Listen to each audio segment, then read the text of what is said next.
आइए मास्टर साहब एक लाइन समाजवादी गीत भाई का आदेश होकर बाद हम विराज सुनाई दे भाई। क्या कि अरे सोच रहा यूपी अब की देखा भाई हम फरमाइश पे गाते अपने मन से नहीं गाते।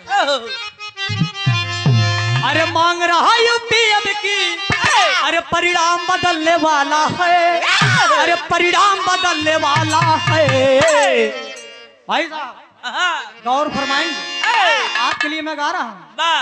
अरे मांग रहा यूपी अब की अरे परिणाम बदलने वाला है अरे परिणाम बदलने वाला है अरे बटन दबा दो साइकिल की सुल्तान बदलने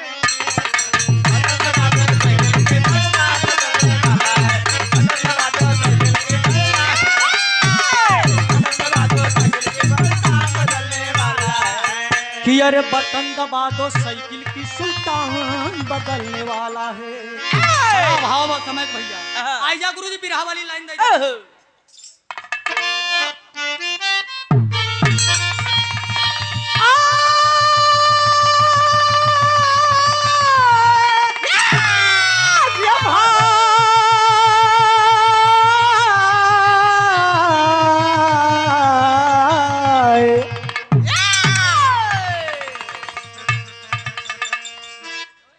भूमिका के भाव में कवि जी लिखते हैं 4 लाइन बड़ी मार्मिक लाइन लिखते हैं। क्या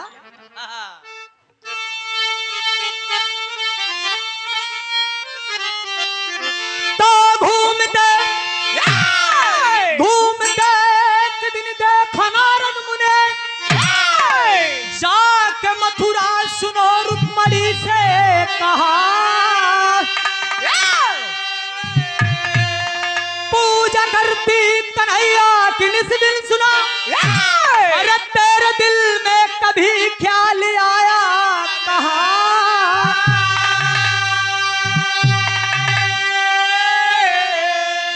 जिसकी पूजा तू करती है सुन रात दिन तेरे दिल में कभी ख्याल आया कहा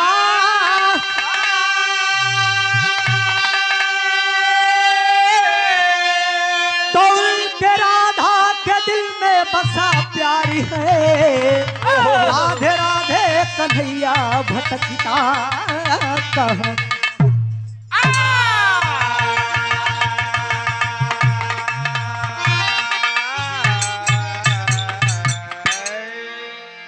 बिरहा में एक लाइन कव्वाली का टुकड़ा बा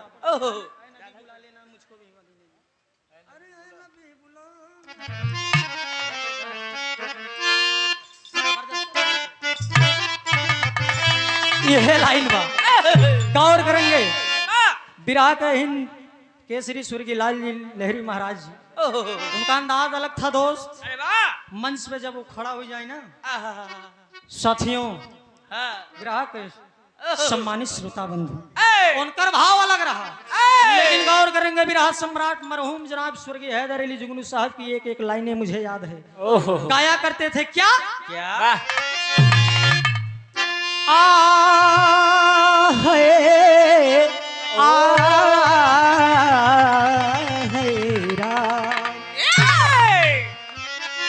कि अरे बस्तियां जली सारी यह लाइन बा लेकिन विपक्षी के लिए कहना है कि अरे खुद ही वो परेशान है अरे मुझको आजमाने में खुद ही वो मुझको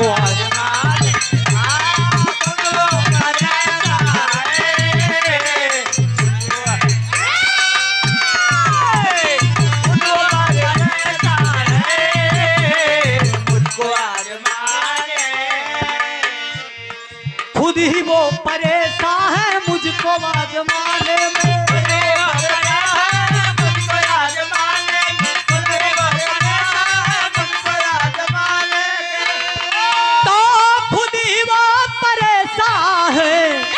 मुझको आजमाने में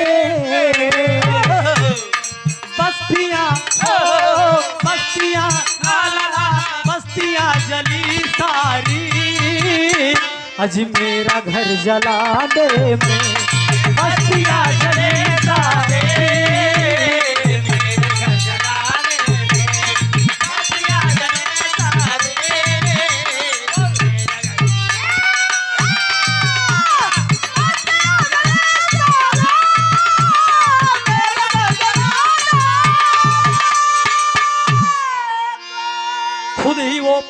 है मुझको आजमाने में, बस्तियां जली सारी मेरा घर जलाने में।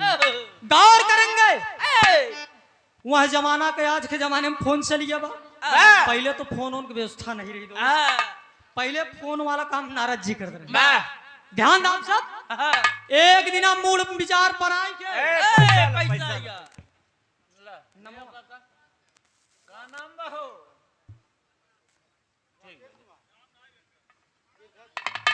अरे मोर भाई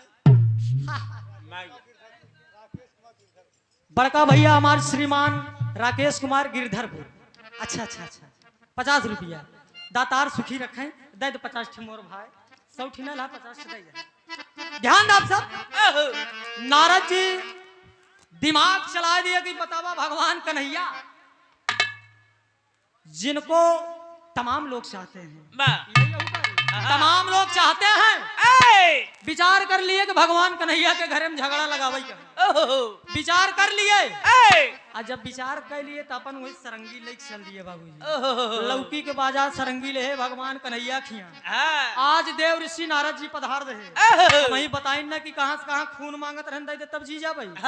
गौर करेंगे जब भगवान कन्हैया पहुंच गए, देखा था इनकी रुकमणी बैठी, रुकमणी बैठे हैं। जब बैठे नारद जी जब पहुंच गए, जब पहुंच गए, जब रुकमणी देखिन कि नारद जी आई गए, अरे बाप रे बाप तमाम जल जल पान होत बा। और नारद कैसे आया, कैसे आया? नारद कहा था सब ठीक बा, बस ऐसे कुछ नहीं सोचा कि चली घूम ले, विचार ऐसे आए गए। जल जल पान होत बा, तमाम बढ़िया से उनका स्थान दे दिया गया। बैठा है, एक बात देखा नारद जी झगड़ा लगा दिए दोस्त, झगड़ा लगा दिए भगवान कन्हैया के विषय में और उनके घरे में जाई के कहा था नहीं बतावा तू भगवान कन्हैया कितना मानत। नारद कहा था रुकमणी से कि आप भगवान मुरली मनोहर आनंद कंद मुरली मनोहर कन्हैया को कितना मानती हैं? रुकमणी कहा था कि हम उनका जान से ज्यादा मानी। रुकमणी कहा था कि हम उनका जान से ज्यादा मानी थे। अब नारद कहते हैं तू उनका जान से ज्यादा माना थू ना, लेकिन एक बात जान लो रच्चा तो हुक्म मनते नहीं, तू इतना माना तू भगवान का नहीं है तो हुक्म मनबा नहीं करते।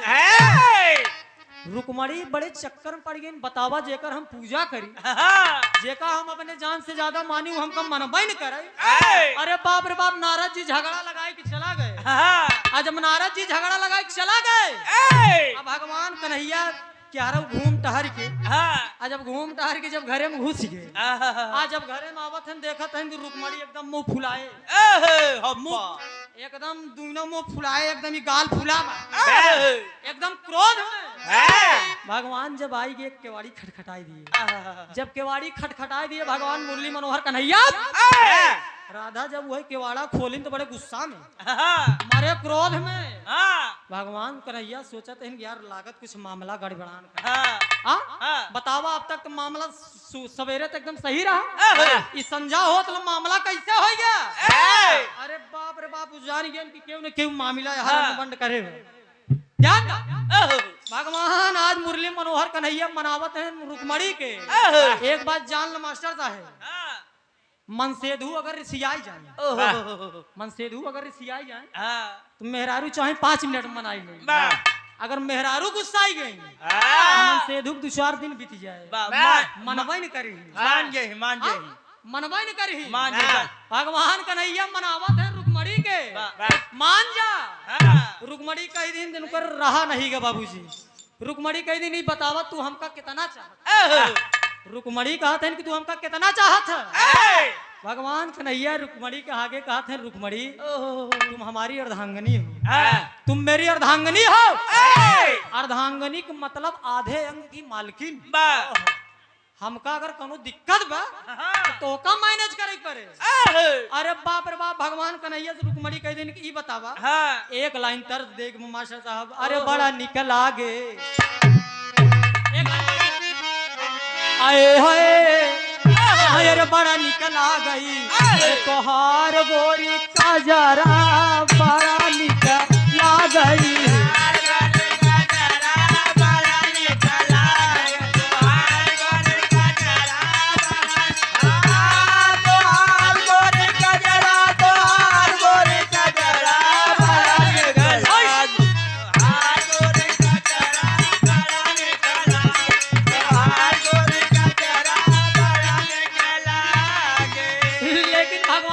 मैया तो रुकमणी रोई काथिन का अरे बलम जिया मारई अरे राम बलम जिया मारई वैसा वती आई मिलाई के बलम जिया मारई